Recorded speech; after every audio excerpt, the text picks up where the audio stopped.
The average is somewhere, I'm told, between 4 and 6%. And the average for mutual funds is around 2% over a 30-year period. I mean, that is ridiculous. Mutual funds are run by managers.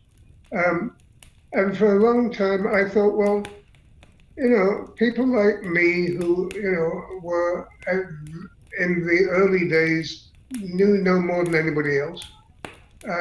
It was because of our lack of knowledge that we didn't do very well. And everybody would say the same thing. And so I accepted that. I wanted to change it because apparently, from what I read, most investors are incapable of keeping up just with the Standard & Poor index, which averages 10 or 11%. They do less than that. And then one day, about 2 years ago, there was a report in the Financial Times about the average rates of return that different types of people made.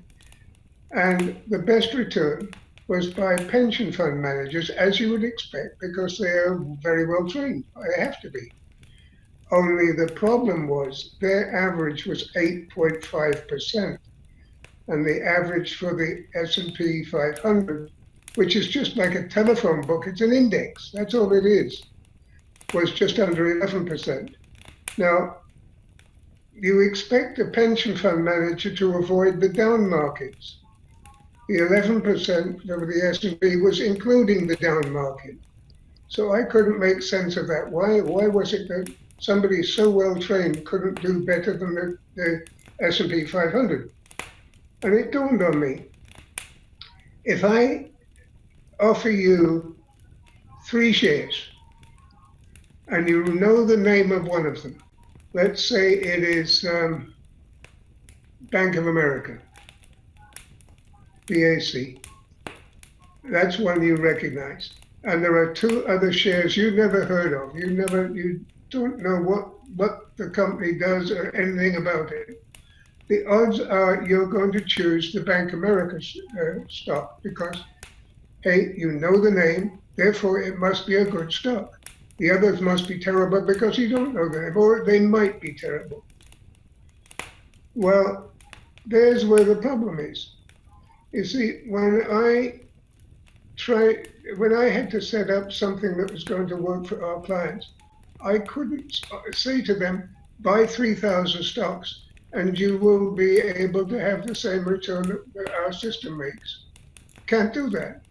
A pension fund manager could do it, of course, but our people could not. So I had to figure out a way that we could come within reason, somewhere close to what our average is, with 10 stocks. Now, that's pretty difficult to do, especially if our clients are choosing the stocks that they want to invest in. It has to be able, those 10 stocks have to be able to include the whole gamut of stocks that we cover, from the obscure little ones to the well-known ones, and a mixture of that. And the only way to do that is randomly, because if I'm in their choosing, I mess things up too.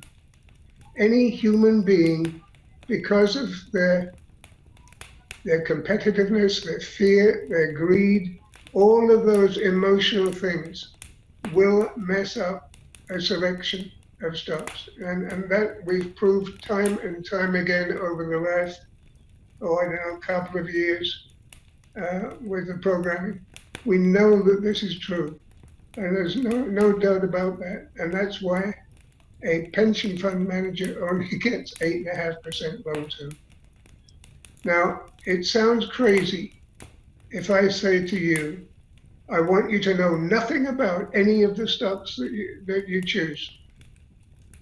And when you do this through an automated system, of course, the system doesn't care what stock it is. What it cares about is that it's in the list and it is due to be bought soon.